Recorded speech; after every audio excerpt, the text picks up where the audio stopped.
Hello students, कैसे हैं आप लोग। हम लेके आए हैं class 10 science lesson 2 acid bases and salts, यानी कि अम्ल, क्षार और लवण। चलिए स्टार्ट करते हैं। देखिए, एट प्रेजेंट वर्तमान समय में हमें 118 तत्व एलिमेंट्स ज्ञात हैं। जो तत्व संयुक्त होकर यौगिक यानी कि कंपाउंड्स बनाते हैं, इनकी बहुत बड़ी संख्या ये बना देते हैं तत्व आपस में संयोग करके। अब इन जो यौगिक हैं, कंपाउंड्स हैं, इनकी केमिकल प्रॉपर्टीज़ यानी कि इनके रासायनिक गुणों के आधार पर, बेसिस पर, ये 3 टाइप्स के में कैटेगरी में इनको डिवाइड किया गया है। ये 3 कैटेगरीज कौन कौन सी हैं देख लेते हैं। नंबर 1 एसिड्स, दूसरी है बेसिस और सॉल्ट यानी कि अम्ल, क्षार और लवण। ठीक है जी। तो बच्चों आगे बढ़ते हैं। अब हम एसिड्स के बारे में यानी कि अम्लों के बारे में जानेंगे। अम्ल क्या होते हैं, एसिड्स क्या है। देखिए, सबसे पहली डेफिनेशन, वे पदार्थ जो स्वाद में खट्टे होते हैं यानी कि चखने पर जो हमें खट्टे प्रतीत होते हैं, उन सब में क्या है, एसिड्स है। दूसरा, वे पदार्थ जो जलीय विलयन में H+ आयन क्या है, हाइड्रोजन आयन देते हैं, वे सब क्या है, एसिड्स हैं। अब देखिए, तीसरी परिभाषा भी इसकी हो सकती है कि एसिड्स ब्लू लिटमस को रेड कर देते हैं। अब ये लिटमस क्या है, लिटमस एक इंडिकेटर्स है, सूचक है। सूचक वे पदार्थ होते हैं जो पदार्थ में अम्ल और क्षार की उपस्थिति को बताते हैं। इनसे हमें पता चलता है कि अम्ल हैं या क्षार हैं। ठीक है, वो सूचक हैं, इसको हम आगे डिस्कस करेंगे। तो देखिए, हम थोड़ा सा एग्जाम्पल इसका ले लेते हैं। देखिए, ये हमने लिया है एक वॉच ग्लास, इसमें हमने कोई पदार्थ लिक्विड लिया है। हम इसको चेक करते हैं। ये जिससे कह रहा है कि एसिड्स ब्लू लिटमस को रेड कर देते हैं। अब इसको हम टेस्ट कर लेते हैं। ये देखिए, ये है लिटमस पत्र, लिटमस पेपर, इसका सॉल्यूशन भी आता है। सूचक बहुत से हैं, फिनॉल, फिथोलिन वगैरह, उनको आगे डिस्कस करेंगे। तो ये लिटमस है। देखिए, इसमें से हम एक पेपर ले लेते हैं। ये सपोज ये ब्लू है। अब हम देखते हैं, हमें नहीं पता ये पदार्थ क्या है। अब इसी साथ में देखिए दूसरा भी आता है लिटमस, ये रेड है, लिटमस रेड। इसमें से भी ले लेते हैं हम। इस रेड वाले को ही पहले ट्राई करते हैं इस लिक्विड के लिए। देखिए, एक निकाल लेते हैं इसमें से। ये देखिए, इसको हमने इसमें डिप कर दिया, इस पर कोई प्रभाव हमें नहीं दिख रहा है। अब हम इसी को ब्लू वाले को ले लेते हैं, ब्लू लिटमस को। अब ये देखिए, इसको हमने डिप करा, ये आप देख रहे हैं ना कैसे कलर इसने चेंज कर दिया, ये रेड हो गया। इसका मतलब ये जो लिक्विड हमने लिया है ये एसिड्स है। ये एसिड्स ये लिटमस ने हमने इंडिकेट कर दिया। वो कब है कि हम इसे चखेंगे नहीं, अगर चख लेंगे तो हम बता सकते हैं कि ये, क्योंकि कुछ केमिकल्स ऐसे होते हैं जिन्हें हम चख नहीं सकते, जो हानिकारक हो सकते हैं। तो अब हमने इसको लिटमस को ब्लू से रेड ही हो गया है, तो इसका मतलब ये एसिड्स है। और बाकी हमने इसमें ये लेमन यूज किया है, लेमन जूस है। चलिए अब हम आगे बढ़ते हैं। तो एसिड्स ब्लू लिटमस को रेड कर देते हैं, यानी कि इसको आप कैसे याद रखेंगे, इसमें कन्फ्यूजन हो जाता है। और रेड वाले पे तो कोई प्रभाव हुआ ही नहीं है। तो देखिए, अनिल, ANIL, अनिल, इसको हम ऐसे याद कर लेंगे। कैसे, A for acid, N for नीला, और ये लाल कर देता है, यानी कि नीले लिटमस को एसिड लाल कर देता है। अनिल के रूप में हम इसको याद कर सकते हैं, तो कोई कन्फ्यूजन नहीं होगा। चलिए आगे बढ़ते हैं। हम बात कर रहे हैं एसिड्स की, अम्ल की।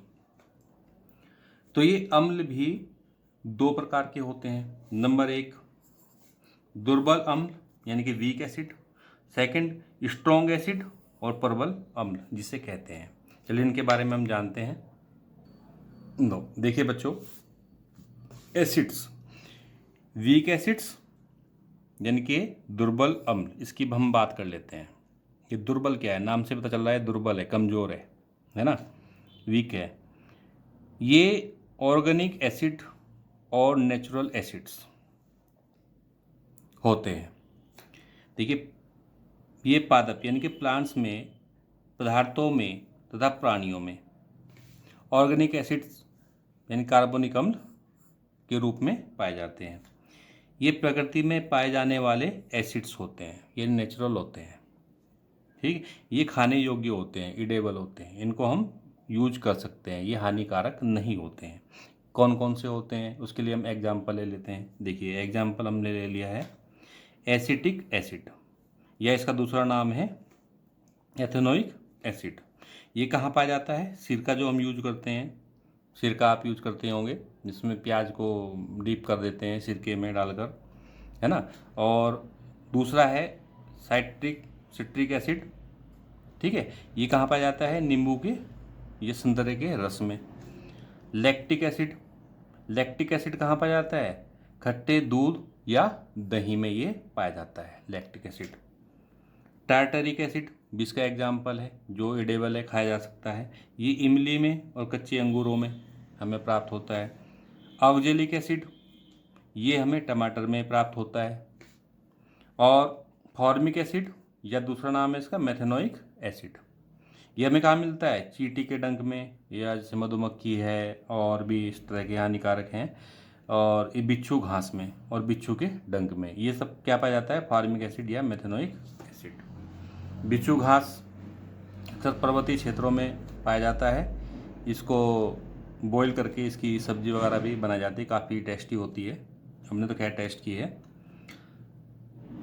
ठीक है, तो ये हो गया हमारा वीक एसिड, यानी कि ऐसे एसिड्स जो हम प्रकृति रूप में पाए जाते हैं और हम खा सकते हैं, ये उनके एग्जाम्पल हो गए। और किस पदार्थों में पाया जाता है वो हमने आपको डिस्कस कर लिया है। तो नेक्स्ट सेकंड है हमारा प्रबल अम्ल यानी कि स्ट्रॉन्ग एसिड। इसके नाम से पता चला है प्रबल है, स्ट्रॉन्ग है ना।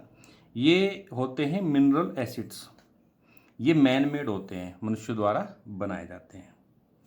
देखो, पृथ्वी के खनिजों, मिनरल्स से तैयार अम्ल खनिज अम्ल कहलाते हैं।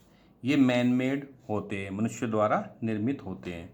सभी मिनरल एसिड्स, सभी खनिज अम्ल स्ट्रॉन्ग होते हैं, ठीक है, प्रबल होते हैं।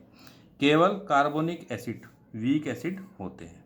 जो कार्बोनिक एसिड हमने पढ़े हैं वो ही वीक होते हैं, बाकी जो मिनरल एसिड्स हैं वो क्या होते हैं, बहुत स्ट्रॉन्ग होते हैं। तो हम बात कर लेते हैं इनके एग्जाम्पल की। स्ट्रॉन्ग एसिड कौन कौन से हैं, आपने प्रयोगशालाओं में, लैब्स में देखा होगा, तो रखे होते हैं HCl हाइड्रोक्लोरिक एसिड, H2SO4 सांद्र सल्फ्यूरिक अम्ल, HNO3 नाइट्रिक एसिड। ये सब क्या है, स्ट्रॉन्ग एसिड्स हैं, या इनको हम मिनरल एसिड्स भी कह सकते हैं। इनको हम, ये एडेबल नहीं है और इनसे सुरक्षित रहना चाहिए। तो ये दो प्रकार के होते हैं। कौन कौन से, कितने प्रकार के होते हैं जान लेते हैं। तो हम बात कर रहे थे स्ट्रॉन्ग एसिड्स की, ये दो टाइप्स के होते हैं। नंबर 1 सांद्र अम्ल, कॉन्सेंट्रेट एसिड्स, ठीक है। और दूसरा तनु अम्ल, डाइल्यूट एसिड्स, ठीक है। ये क्या है, इनको थोड़ा समझ लेते हैं।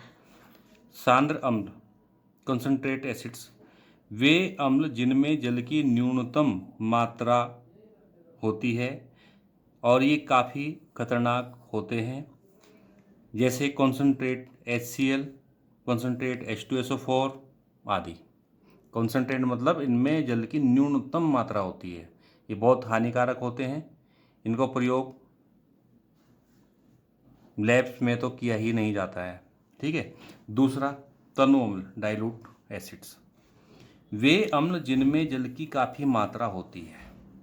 ये एसिड्स कम हानिकारक होते हैं, इन्हें लेबोरेटरीज में, प्रयोगशालाओं में प्रयोग किया जाता है। ठीक है। अब जैसे डाइल्यूट HCl, डाइल्यूट का मतलब क्या होगा कि इसके अंदर अब पानी की मात्रा काफ़ी हो चुकी है। डाइल्यूट H2SO4, इसमें भी पानी की मात्रा काफ़ी हो चुकी है।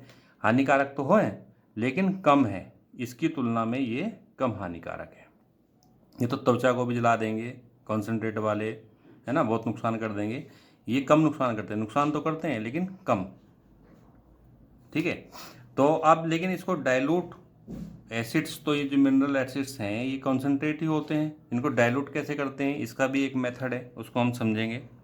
अब देखिए, डाइल्यूटिंग एसिड्स, अम्ल का तनुकरण, ये बहुत इंपॉर्टेंट है। अम्ल को हम, जो हमें कॉन्सेंट्रेट अम्ल मिला है उसको हम डाइल्यूट कैसे कर रहे हैं, तनुकृत कैसे कर रहे हैं। देखिए कैसे करते हैं।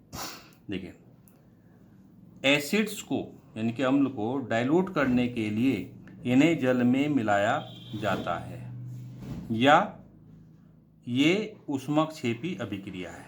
क्या कह रहा है ये, एसिड को डाइल्यूट करने के लिए इसको जल में मिलाते हैं, है ना, किसी टेस्ट ट्यूब में। अब ये नहीं कि एसिड लिया और उसमें पानी डाल दिया, एक जग पानी डाल दिया उसमें, ऐसा नहीं होता है। पानी को लिया, उसके अंदर बूंद बूंद करके एसिड्स को डाला जाता है। जैसे कि ये देख लीजिए, जैसे हमने बीकर लिया, ठीक है, बीकर में टेस्ट ट्यूब है, टेस्ट ट्यूब में एसिड से बूंद बूंद करके हम इसको बीकर में डाल रहे हैं और कांच की छड़ से इसको हिला रहे हैं, मिला रहे हैं। ठीक है। तो इस प्रकार से ये क्या हो जाएगा, डाइल्यूट हो जाता है। ठीक है। देखिए देखिए, जैसे ये बीकर है, इसमें क्या है, वाटर हमने ले लिया, और ये टेस्ट ट्यूब है परख नली, इसमें हमने एसिड्स को ले लिया, और इस एसिड्स को हम बूंद बूंद करके इसमें डालते रहेंगे, ऐड करते रहेंगे, और कांच की छड़ी से ही इसको मिलाते रहेंगे। तो इस प्रकार से ये जो कॉन्सेंट्रेट एसिड्स है वो क्या हो जाएगा, डाइल्यूट हो जाएगा, कम हानिकारक हो जाएगा।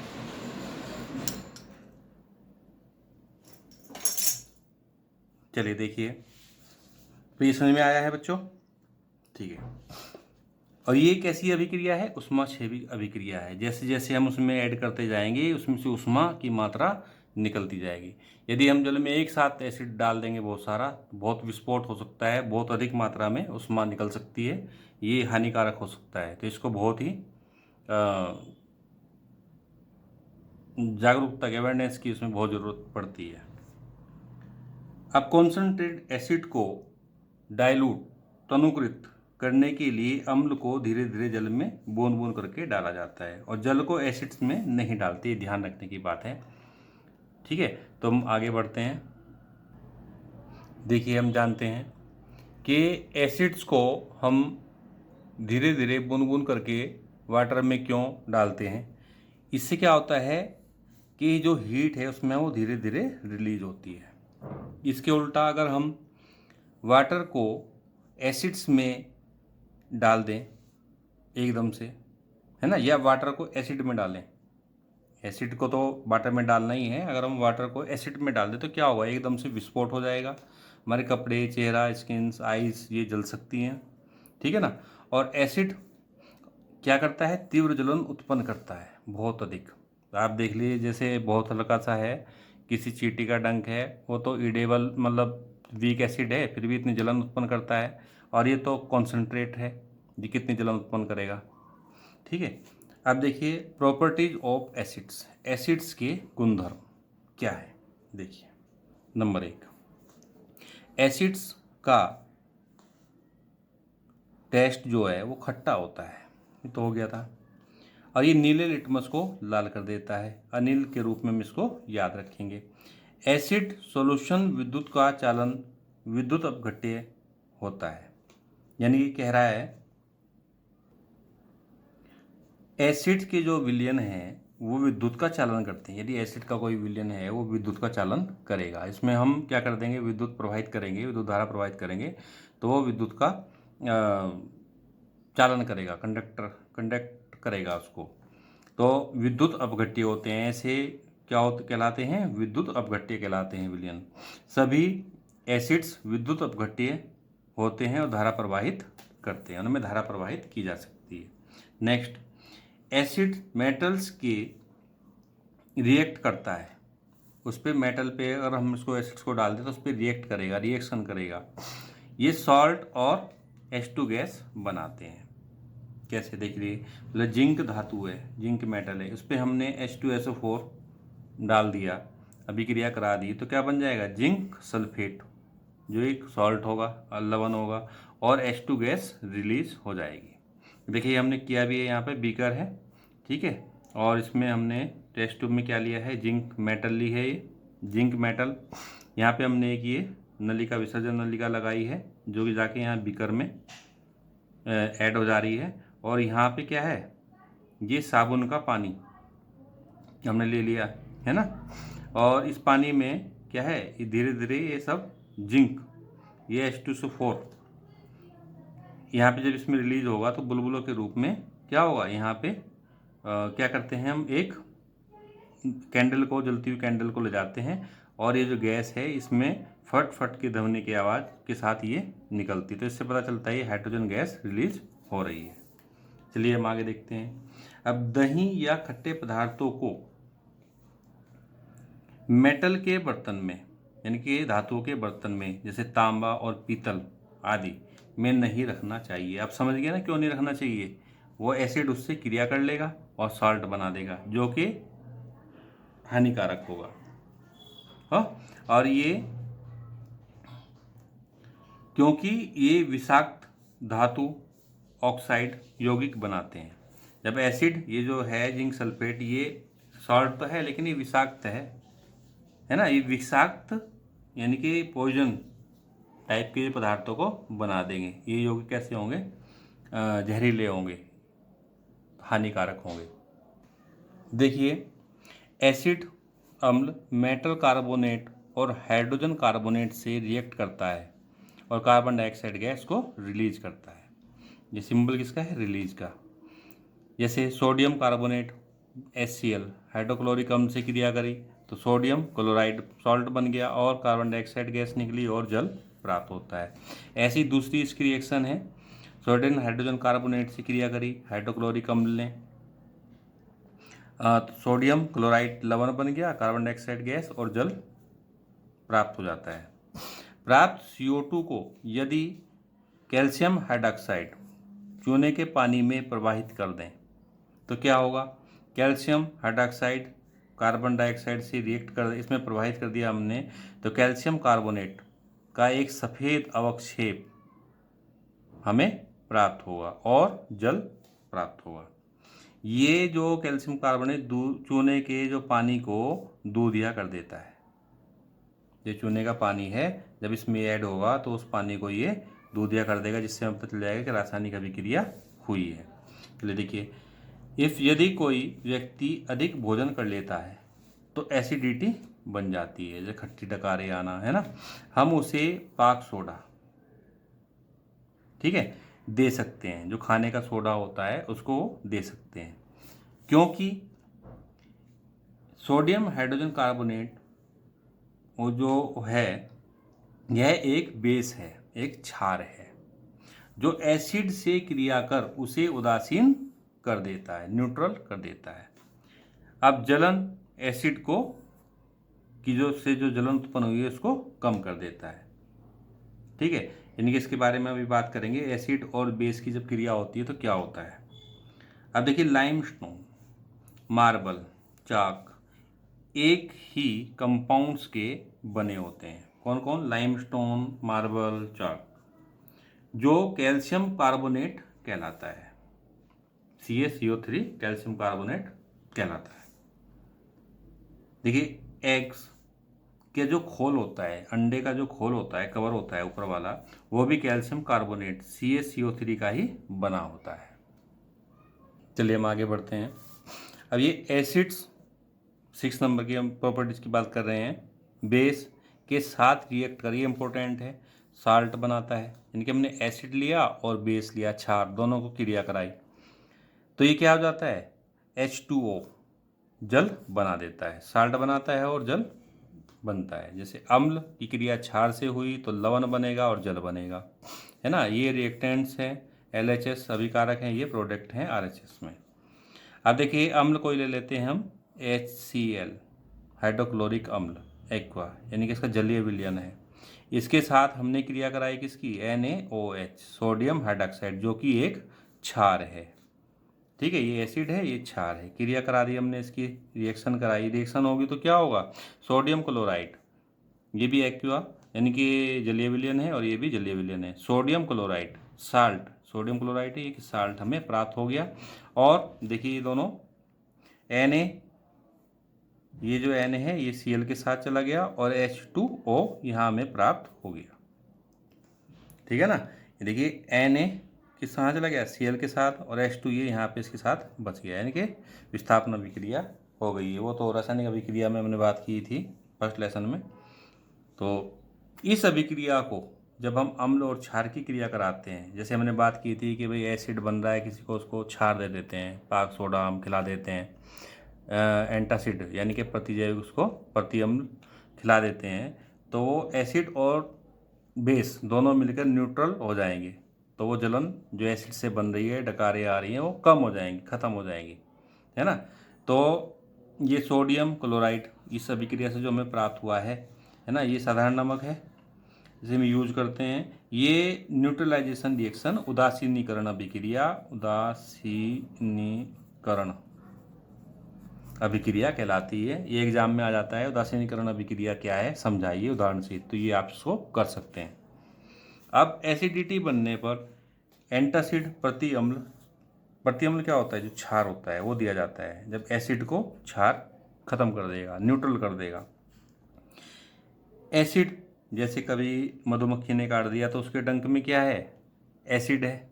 एसिड में हम क्षार घर में अपने साबुन को उसमें लगा सकते हैं तो जलन कम हो जाएगी। एसिड मेटल ऑक्साइड को, जो धातु के जो ऑक्साइड हैं उनके साथ अभिक्रिया करता है और साल्ट देता है और वाटर प्राप्त होता है। जैसे ये हो गया आपका कॉपर सेकंड ऑक्साइड, और HCl से इसकी क्रिया हो गई। इन कॉपर भी है, धातु भी है, और उसके साथ में ऑक्सीजन भी है, तो कॉपर थर्ड सेकंड ऑक्साइड ये बन गया है, तो इसे कहते हैं धातु ऑक्साइड। अम्ल HCl हाइड्रोक्लोरिक अम्ल से क्रिया करी तो क्या बना दिया इसने, कॉपर सेकंड क्लोराइड CuCl2। ठीक है, ये ब्लू या ग्रीन कलर का हो जाता है और जल हमें प्राप्त हो गया है। चलिए आगे बढ़, तो देखिए ये नेक्स्ट 8 इसकी प्रॉपर्टीज। अम्लों की प्रकृति, उनकी नेचर क्षारण की होती है, मतलब वो नष्ट कर देती हैं। खनिज अम्ल प्रबल अम्ल होते हैं, ये तो हमने पढ़ाई है। ये त्वचा को, स्किन्स को, क्लोथ्स को, लकड़ी पर, मेटल पर, पत्थर पर, की चिनाई पर, है ना, प्रभाव डालते हैं, उन्हें नष्ट कर देते हैं। ये इतने खतरनाक होते हैं मिनरल्स वाले जो हैं कॉन्सेंट्रेट, इसलिए एसिड संरक्षक प्रकृति के होते हैं। संरक्षक मतलब नष्ट कर देने वाले।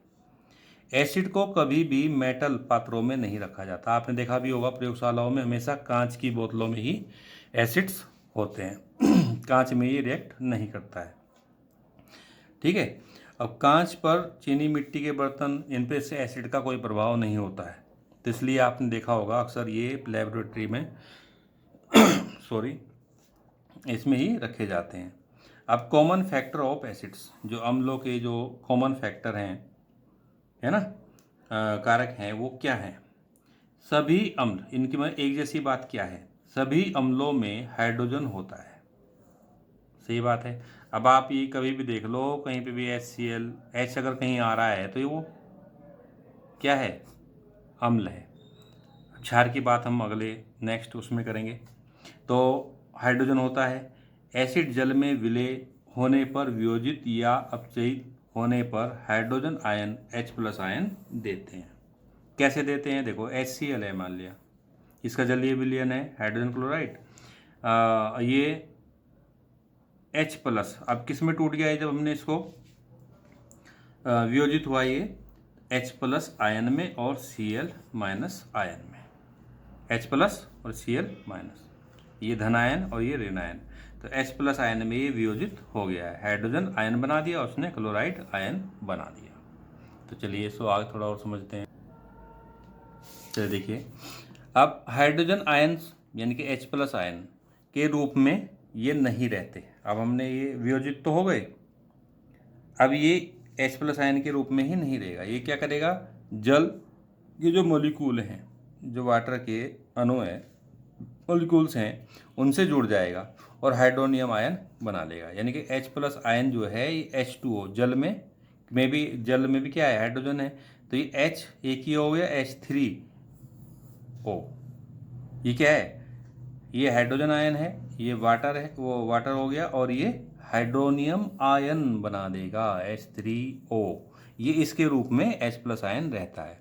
H प्लस आयन से हमें पता चल गया कि ये एसिड्स है ना, और ये जल से क्रिया करके इसके रूप में रहता है, स्वतंत्र नहीं घूमता है। समझ में आ गया। अब H plus ion equal to क्या है, H3O प्लस, यानी कि हाइड्रोनियम आयन।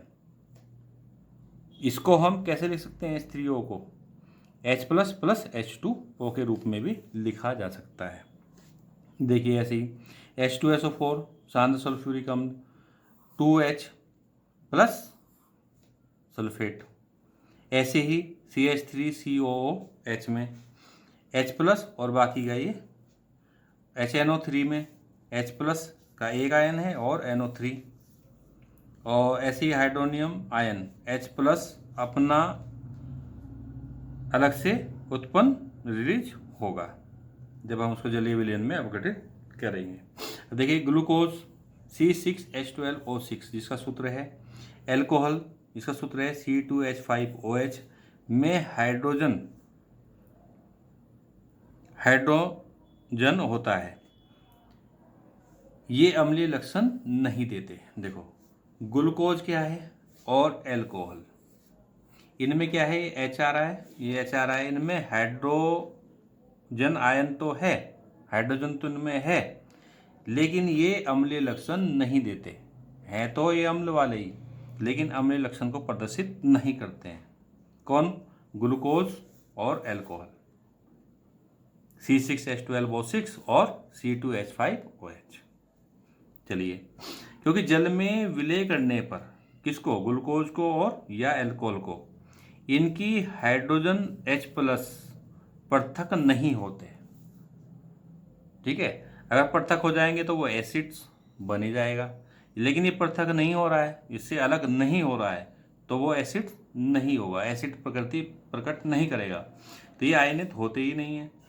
अतः कह सकते हैं कि अम्लों में H हाइड्रोजन होती है पर सभी H वाले यौगिक अम्ल नहीं होते। अम्लों में हाइड्रोजन तो होती है लेकिन सब में H दिख रहा है हमें, तो सारे के सारे एसिड नहीं होते। अगर उसका H रिलीज ही नहीं हुआ तो वो एसिड के जो गुण है वो प्रकट नहीं करेगा। तो चलिए इस वीडियो में आज के लिए इतना ही। नेक्स्ट में मिलेंगे हम नेक्स्ट वीडियो के साथ, क्षार आदि को हम लेकर मिलेंगे। और बच्चों, आपको उम्मीद है कि ये समझ में आया होगा और आप अपने रिलेटिव स्टूडेंट्स को इसको शेयर करें, सब्सक्राइब करें। तब तक के लिए थैंक्स। ओके।